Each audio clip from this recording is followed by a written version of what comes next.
Thankfully, the good folks at the at the Fed announced that they will not be bailing out SVB, Silicon Valley Bank. Instead, they're just going to bail out all of their depositors. So they're not going to bail the bank out. They're just going to pay more than what was FDIC insured to all the depositors. So that means the folks in East Palestine, Ohio, that the Biden administration ignored, that they didn't give federal aid to, the people in Mississippi and Flint with brown drinking water, the people who owe hundreds of thousands of dollars on their student loans, the vets with psychological disorders who have been abandoned by the VA, people whose business got wrecked by the lockdown, single moms whose credit cards are maxed out from inflation because, orange juice is $29, all get to bail out Gavin Newsom's wineries. Dollar bills, y'all. You don't think that's great? Like, you don't think it's great that coal miners in Appalachia get to bail out Roku? That's great. Gavin Newsom did have accounts with this bank, by the way.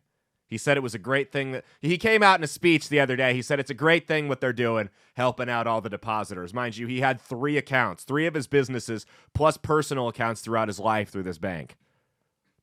Maybe he's a little biased there. Now, I know what you're thinking when I said that they'll bail them out. You're like, Caleb, it's FDIC insured. The FDIC is paying it. That comes from bank fees and different things they've paid. It's not actual tax money. Well, yes. So I know what you're saying is the FDIC, all that money's funded by bank fees.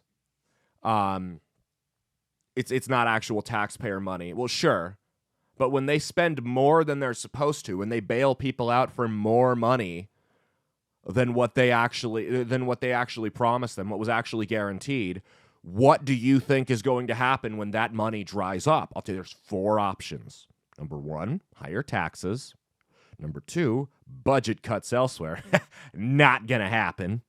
Number 3, they can print more money and you'll pay more through inflation. Or number 4, too bad. Better luck next time.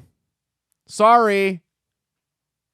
When the next bank fails and you lose all your money, guy with $6,000 in his account that lives paycheck to paycheck, guess what? Too bad. FDIC ain't bailing you out. Sorry. Better luck next time. We had to go bail out tech companies that were too stupid to put their money in different accounts. Guys, it's not that hard.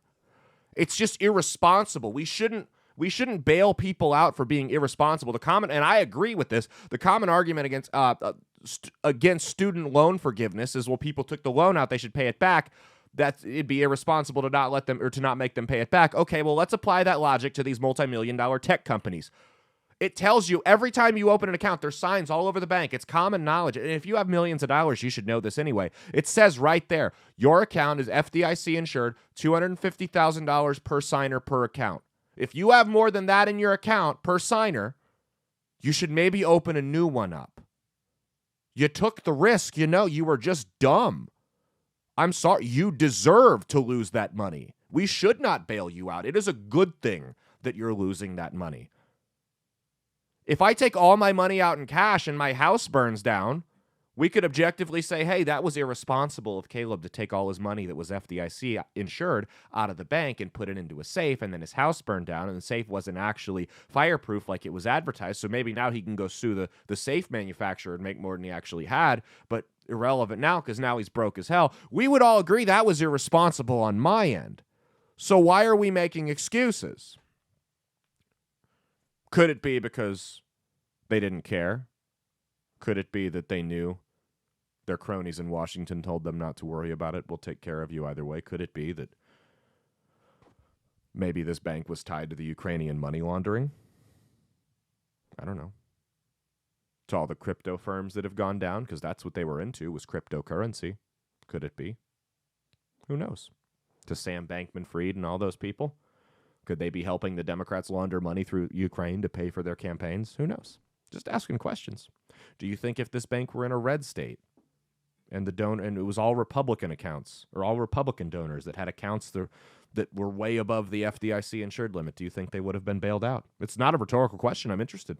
Let me know in the comments what you think. Hey, thanks for watching. If you liked what you saw, be sure to click the link in the description to get the full episode on Rumble. If you prefer to listen along, you could actually get us on Spotify, Spreaker, and iHeartRadio. You can also go to www.outlawstreamers.com to learn more about not just my show, but tons of other great shows and all the exciting projects they have coming up. Follow my socials at Caleb Isn't Funny on Twitter and Instagram, at Caleb Salvatore Comedy on the Chinese Spy app that is TikTok, and be sure to like and subscribe to this YouTube channel. Thanks, and we'll see you every Saturday for brand new episodes of That's Based. Peace.